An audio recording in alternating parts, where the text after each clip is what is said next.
Here's our 97 to 2001 Honda CR-V. It's a very reliable car, but I was having some issues with starting, and I wanted to make a update video. I wanted to do a whole video how to and all that, so maybe it would help somebody. This thing has 238,000 miles, so it gets driven a lot. And the problem was it has the basic Honda, no start issue. I just drove it for about a good 20 minutes. 20 minutes, and the engine, everything should be very hot. I'm gonna try and give it a start and see if it starts. Okay, so if you're familiar with the problem that Hondas have, especially these older ones, when they get hot, or when you drive them for a while, meaning the engine and everything gets electrical, gets all warmed up, come to a stop, you turn it off at a store, and you try to turn it back on, the damn car doesn't start. And we were having that issue. So we had that issue on top of me throwing a code for crank sensor. I did timing belt, replaced the crank sensor. That wasn't it. Turns out it was the distributor, the sensor in the distributor that was bad. So I replaced the distributor and problem went away, but the no start was still there. I replaced a brand new main relay. I didn't go OEM, but in today's market, today's world and economy, you don't have to go OEM with certain parts, especially since I was just testing the main relay. So I didn't go OEM on that.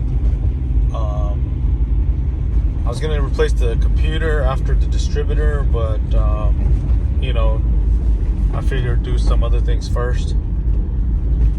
After that didn't fix it, I decided that I'd give it a shot to replace the coolant temperature sensor and the sender. They're right next to each other. I'll show you where they are. They're right next to each other, under the distributor, and they were easy to replace. I replaced the one that sends the signal to the computer. I used a Beck Arnley part because Beck Arnley used to be OE spec.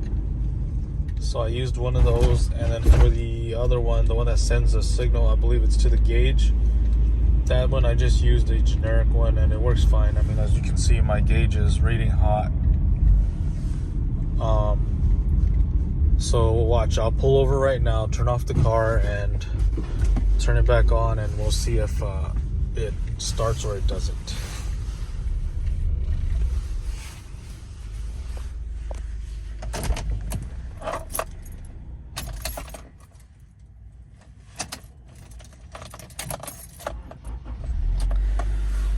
There it is. So I believe the problem is fixed.